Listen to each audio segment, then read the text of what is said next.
gotta go ahead and give you your flowers into your resume as well. Just when you talk about, oh, I did a few things. Right. Like, let's talk about just.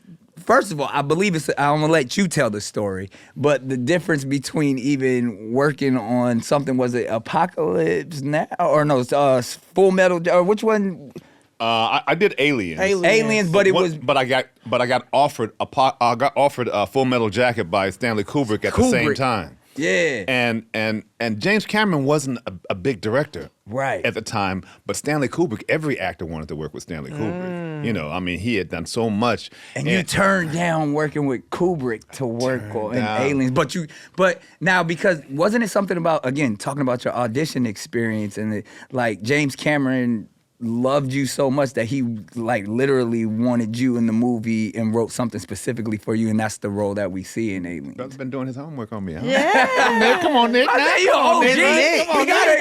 We gotta give you your homework. I take that. I received that, brother. Yeah, so to be able to say, nah, I'm not gonna work with Stanley Kubrick, but I'm gonna go with this other cat. Like, even that experience at that time had to be next level. As a young actor, you come across that road, that crossing the road, and it's a hard decision for a young actor to make, you know, because I'm hungry. You want both of them. I want both of them. Yeah. And Stanley Kubrick said, listen, I want you for 8 weeks.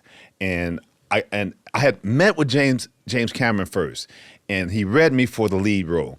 And I got emotionally attached to the lead role. And then he says, well, I can't cast you on that because I haven't seen anybody else in that.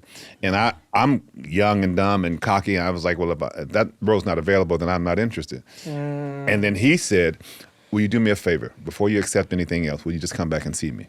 That's his deal. Then I meet Stanley Kubrick, and he offers me Full Metal Jacket. And I go back. I was going to accept it on the spot, but I said, listen, I told James I'm going to go back and talk to him before I accept anything. So a man of my word, I go back and talk to James, and I tell him, and he says, well, how long does Kubrick want you? I says, 8 weeks. He goes, well, listen, you can just come a week late, and you can do both. So I go back and I tell Kubrick, I said, listen, if you release me after 8 weeks, I can do both. Kubrick said, I don't want to release you. Wow. I said, well, can you? Why would I do that? So I said, well, He's him. But that movie, Full Metal Jacket, ended up taking over a year to make. So I see why. That's why. Yeah. But one of the reasons why actors wanted to work with him is because Stanley Kubrick will have these workshops, and you'll go in there and you'll improv and you'll create this character, and that becomes the script. So when I asked him, I said, well, let me at least read the script. He goes, the script isn't written yet. You guys are going to create it when you go in and you work on it. Wow. So now I can't read the script, and he won't release me. I says, well, can you at least pay me my fee? Because he wanted to pay everybody's scale. He goes, nope. So he gave me 3 no's, and so I hit him back. No option. So then I went back to James, and James said, listen, tell you what I'll do, Ricco. I'll take these 3 characters. I wrote this script. I'll take these 3 characters. I'll write you a nice character, and I'll pay you. Wow. No, that's right. Well, And that was that makes First of all, we're not just talking about Joe Schmo and Ronnie Rowe. Right, casually. We're talking about 2 of the greatest filmmakers ever.